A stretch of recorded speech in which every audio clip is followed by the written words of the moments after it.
limpar Lisboa dos ratos. Os ratos em relação à higiene urbana, os ratos em relação aos socialistas, que às vezes são mais sociais-democratas, outras vezes mais socialistas assumidos, e depois também os ratos daquilo que nós não queremos falar, mas, por exemplo, aquelas ruas de 500 metros que têm milhares e milhares de pessoas. Já paraste para pensar em como é que acontecem os genocídios ao longo da história? Como é que sociedades inteiras foram convencidas a eliminar grupos específicos de pessoas? Olá, o meu nome é Aisha Serigado e quero desejar-te as boas-vindas a mais um episódio do quadro Reflita Comigo. E hoje nós iremos falar sobre o elo comum a todos os episódios trágicos que eu falei anteriormente, que é a desumanização. Antes de mais, gostaria de pedir que deixasses o teu like, que compartilhasses o vídeo, que o guardasses e que comentasses. Desta forma estás a ajudar na motivação para continuar a gravar e também na partilha de informação. A desumanização consiste em transformar um grupo de pessoas em algo menos humano aos olhos de uma sociedade. E isto pode acontecer através da propaganda ou publicidade,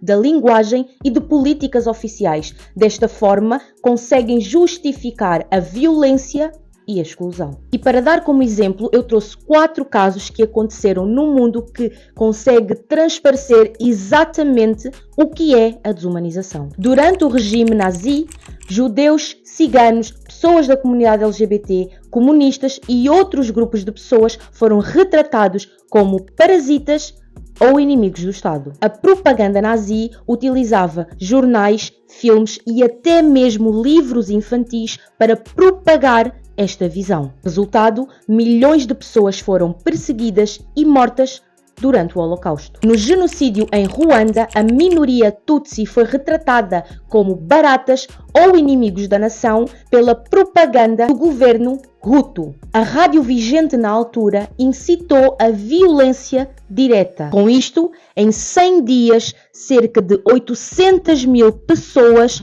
foram assassinadas. A minoria muçulmana Rohingya foi sistematicamente desumanizada pelo governo de Myanmar. Foram chamados de terroristas e invasores pela mídia estatal e pelas redes sociais. E esta narrativa resultou em uma expulsão em massa e o assassinato de milhares de pessoas. Na dissolução da Iugoslávia, sérvios, bósnios e croatas usaram a desumanização como uma arma de guerra. Os bósnios muçulmanos foram retratados como uma ameaça para o nacionalismo sérvio, levando assim ao massacre de Srebrenica, onde mais de 8 mil homens e meninos muçulmanos foram assassinados. Um dos primeiros passos para que os genocídios aconteçam é a desumanização. Ela começa na linguagem, na mídia e nas políticas que excluem certos grupos. E uma forma de evitarmos que a história se repita